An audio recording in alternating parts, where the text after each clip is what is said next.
Hey guys, Big Al here with Big Al's Toy Barn, doing a second walk around video because my phone died within the last 30 seconds of ending the other 10-minute video, so I thought I'd show you this one.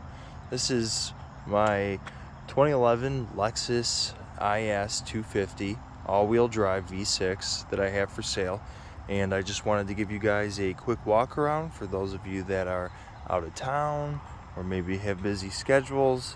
That way you can see what you're getting before you even show up, and you can see if the car's right for you. So we'll just do a quick walk around, show you the good, the bad, the ugly, everything that I found with it, note all the work done. This is a under 4-owner car. I believe it is a 2-owner from what the Carfax showed. It is imported from Canada, but overall it's been a strong running car, only 120,000 miles, and it's all-wheel drive. Let's go ahead and show you the inside. I did just detail the car, but you can see it has the off-white leather with the gray trim.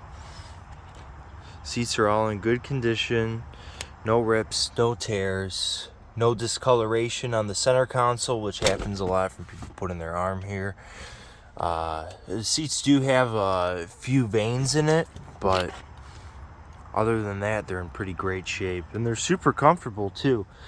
Infotainment system here, rear backup camera, navigation, Bluetooth, does have heated seats, 6-speed transmission, does have snow mode. It is all-wheel drive, 120,000 miles, no lights on the dash. Air conditioning was just recharged. Brakes and rotors front and back were just done 10,000 miles ago, and then I had just done an oil change and a tune-up. Replaced the front serpentine belt, spark plugs, and then did a whole walkthrough of the car. Locking fuel door. See, there's a button here. It just pops your trunk open.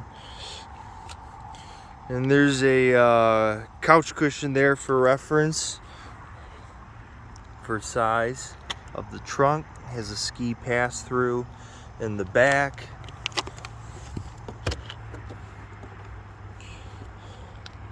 So overall, in pretty great shape, and you still have the accessories and hardware to change the tire.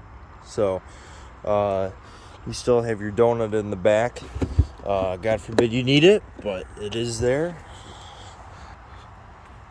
And I thought I'd show you under the hood real quick. Pretty clean engine bay. Remove this plastic crap because it's just a cover for show, but you can see it is the V6 engine. I do like this one a little bit more than other V6s, say like, Chrysler, Dodge, or Ford or GMs. I like the V6s that have the front drive accessories on it. I feel like it's a lot easier to change out a water pump, an alternator.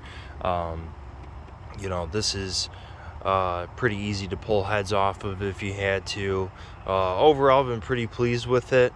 Obviously just move this plastic stuff out of the way, and there's a lot of room to work in here. New battery as well, plugs, oil change, front drive belt. So like I said, it's been set up nicely and it's ready to go. Alright, so I'll show you the blemishes real quick. This car does have a little bit of a lower ground clearance and stance, so it sits about 6 inches off the ground, and you can see that it does have a little bit of rash here from where it may have hit a speed bump, or maybe a rock came up right here. Front drilled holes for a front license plate. We'll just walk around the side here, point out anything that we know. There are these cracks in the passenger and driver rear view mirrors. That is a pretty common spot for it to crack. And then we do have a little minor dent down here that's about the size of a finger. So, but pretty hard to tell when you're back. It blends in well with the body lines, which is good, so it's not an eyesore. Like I said, it is the all-wheel drive with the dual tip exhaust. It's got a little dent right here. I think I'm going to try to pull that out and correct that body line.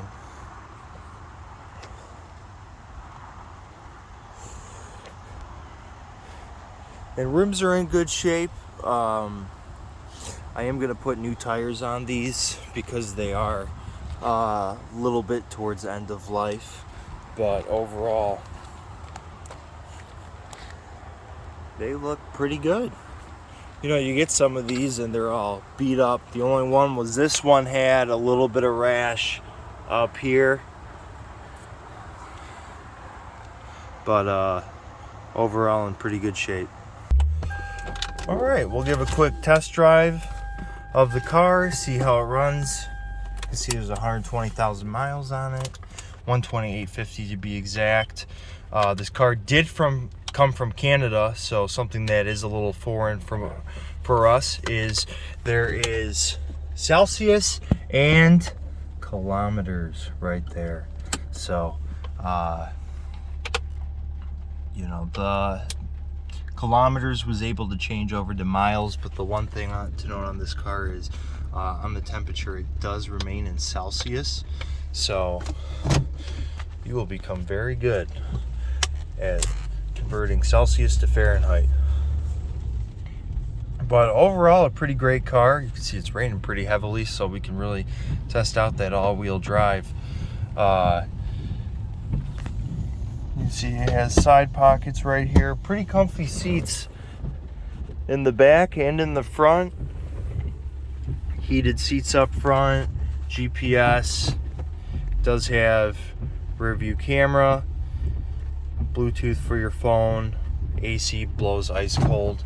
One thing to note about this, just my opinion on the overall car, is that, you know, obviously Toyota makes Lexus, and for you car enthusiasts, you know that this is a extremely reliable car. And when I was car shopping years ago, before I became a car guy, I really had no idea what the Lexus or Toyota brand meant and how it differentiated itself with Chrysler or Ford or a Nissan. But I can tell you, after working and selling cars and driving hundreds of them a month, thousands throughout my lifetime, Lexus, Toyota, Honda, Acura are probably the four brands that I jump in at an auction or at a wholesale event and find that they usually need next to nothing. BMW, Audi, Mercedes, you know, all these foreign cars, you know, Nissan, the Chrysler of Japan, all these guys, you jump in their cars, it's a check engine light, it runs rough, always has a misfire. And you know, this is a pretty stout engine and transmission. So if ever there was a car that is going to last you a lifetime, these are them. And you know, for the longest time, I wasn't a big fan of the interior, but it's really grown on me a lot. You know, part of the reason people buy these is because they don't want to spend a fortune on repairs. And I think that's why it's grown on me, because I know that it's safe, and it is one of the most reliable cars on the road today. The nice thing about this one is, I think these had a 4-cylinder option, but this has the V6, so it's got a little bit more power to it. You know, it's nice that it's naturally aspirated. It doesn't have a turbo slapped on it like everything else does now. You know, you buy these big old Silverados, they have a 1.4, 1.6 liter engine with a turbo in it, you know, and it's like, you know, it just, the compression that adds to the engine and forced induction really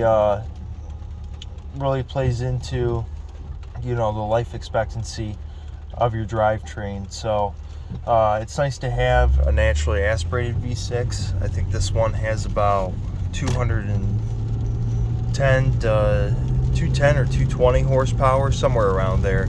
Nothing staggering, and then it has about 180 or 185 torque, so it's not real quick off the line, but you do have plenty of passing power, and it's extremely comfortable to drive. You can see it drives pretty straight. Just had the brakes done not too long ago. I got the car up on a lift, checked the CV axles, the suspension, no leaks there. All the boots look dry and good. Transmission pan looks good, oil pan looks good, no seeping or leaks there. Everything's pretty bone dry. Alright, so we'll kind of get on it here, and like I said, it's raining, but we do have the all-wheel drive, so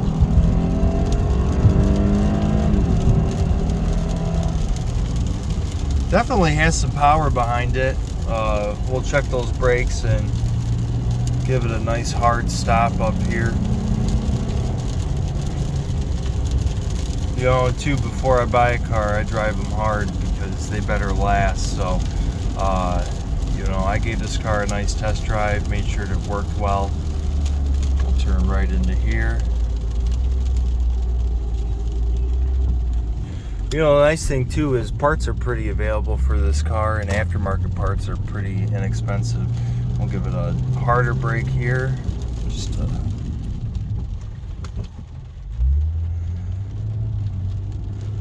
So yeah, definitely doesn't, no shaking in the wheel or anything like that. Here, I'll let it go so you can see it. Pretty straight. See, doesn't need an alignment. Pretty straight as it is. My poor girlfriend is having to sit here as we accelerate and stop and accelerate and stop and accelerate and stop. But overall, you know, it's a pretty good car. You know, coming from a car guy, I know that you know, you might be faced with a dilemma of, you know, should I pick one of these up? It's you know, 2011 with 120,000 miles. You know, they sell for around 13,000, right? And then you can go online and find a trying to think of something comparable, maybe like a 2016 Chrysler 200 with 80,000 miles for the same price. And you say, oh, well, that seems like a pretty good deal. Well, for anyone else that's in the car industry, I can tell you that it's not the same. You know, this car will last decades longer than something like that. And I can just tell you that from experience. You know, I drive them non-stop all the time, deal with them, deal with the repairs, see what has to go into them, and I can just tell you firsthand that, you know, these are reliable cars. So, you know, I'm not trying to fanboy Lexus or Toyota. I'm not married to any brand, and I don't really care what I buy. You know, the newest car I had was a 2018 Kia, and I bought that because it was one of the only cars in the industry that had a 100,000 mile powertrain warranty after buying it new.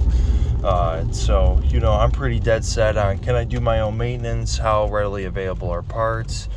How long is the life expectancy of the engine? The transmission, you know. One nice thing too is a lot of these newer cars, they have two-step paint process, and they use a lot of water-based paint. But these older cars, you know, they still have oil-based paint. So the paint holds up well. There's no chips or anything like that. You know, your most expensive part on your car is your body and your paint. So this hasn't been in any accidents. I do have the Carfax as well. So if you're interested in that, let me know. And I kind of hope this drive showed you that, you know, it is a solid runner. Like I said, no lights or anything like that. I did run it with a scan tool. And one other thing to note is at about 90,000 kilometers, it did have, there's a big company out in Canada that does rust-proof coatings on cars.